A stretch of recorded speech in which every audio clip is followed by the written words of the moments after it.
you got a boat, you got the Warriors ahead, you got right behind, steering, you got the Rockets, and then you got Portland way back. Hey, what y'all gonna do on the out Portland's? They swimming, they coming on the boat. Jansen Harris here with Sean Fowler. We're the Just Good Network. Do you want great coffee, great dessert items in a comfortable, personable environment? Visit Grayson Coffee Shop at 502 Grayson Parkway. DeMarcus Cousins went down in Game 2, first quarter, with a quad injury. He'll be out for the playoffs. Torn quad. Won't need surgery, though, which is a good thing, but just a tough injury because he just got back from touring his Achilles, got back into shape, and now he's out injured. How do you think, Sean, this will affect Golden State moving forward in their quest to win their third straight championship? I think it's going to have a minor effect because he still is a really good player. We know he can bring him off the court. He's a pretty decent passer. He can also shoot for a big man, not just a big man, say, or a tall guy like Kevin Durant, 7 foot. We all know he's a great shooter, but this is a big guy. Easily almost 300 pounds, if not. So, and he has that, the rebounding ability because he's such a big guy and everything. So I think it'll have a minor effect, most likely. I think they're going to end up beating the Los Angeles Clippers. And when you face a team, like the Houston Rockets, who has Clint Capella, who's real physical, you bring it. That's why you do bring Andrew Bogut back, because he was there when they won the first championship back in 2015. And he can do, I'll say, defensive presence-wise, I think he's just as good as DeMarcus Cousins. But still, Boogie, when you have all the superstars on one team like Golden State does with Steph, Klay, Kevin Durant shooting, and then Boogie you can't forget to leave him wide open. Even Draymond sometimes will knock down shots. So now having his offensive presence, I think when you face teams like the Houston Rockets or say possibly Portland Trail Blazers later in the playoffs, then the offensive presence is going to be gone. It's going to be limited back to 4, really 3 players. So not having them, at least offensively, I think they're going to take a step back. But I still think KD, Steph Curry, Klay Thompson, and Draymond, I still think they're going to be good enough to possibly win the third straight championship. Yeah, because to me, I have mixed feelings about it because DeMarcus Cousins, offensively, he's a big part of this offense. He's starting to really come on. Right. But sometimes I feel like when he's off the court, that opens things up for Klay, opens things up for Draymond's offensive game to show.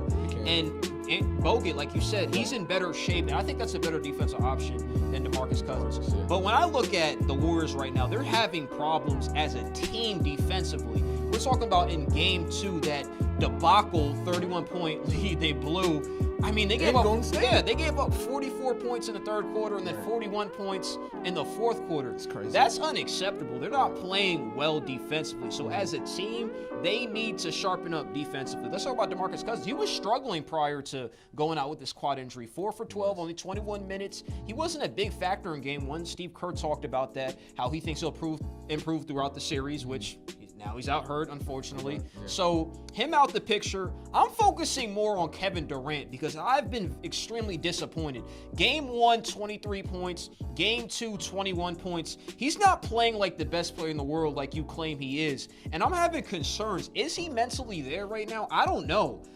He needs to play a lot better if they want to take control of this series, because the Clippers are here to play. They're scoring. They're scoring at will. They're scoring with confidence. So if Kevin Durant doesn't bring that presence offensively and defensively and shows he's one of the leaders on this team, they're in trouble because he needs to pick up the slack. I think, too, you have to give credit to Patrick Beverley, Jansen, because Patrick Beverley, he's been a pest, as KD has said. KD said in his interview, he's a pest. He's like 6'2". We understand Kevin Durant, 6'11", 7 feet.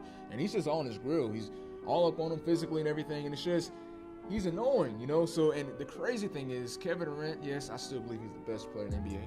But Kevin Durant had more turnovers than he had field goal attempts in the last game. He had 9 turnovers and he had only 8 field goal attempts. Granted, like you said, he scored 21 points in the last game. Still pretty decent.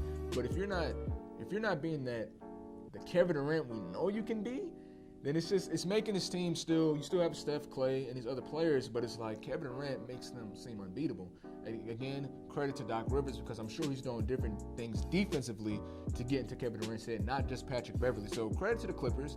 But yes, I agree with you. Kevin Durant, hey, go show you that dog. And that's my thing right there. You still believe he's the best player in the world, which is okay. Yeah. My thing is, he's in the media talking about Patrick Beverley's doing well. Yes, that's cool, but if you're the best player, why is Patrick Beverley such a factor? That's where it upsets me, Sean. Patrick Beverley is disrupting this series. This is supposed to be 4 games and done. Kick him aside. Yeah. Now this is the situation we have, because I'm looking ahead a little bit. I'm looking about what the Rockets are doing. I expressed my frustration with them getting the 4th seed, which I still think is a mistake, but what they're doing against the Jazz is great. Yeah. They're getting rid of the garbage. They're blowing them out game after game. They need to beat them in game 3. Yeah. They need to take care of business in game 4. I know I'm looking ahead, but this is real.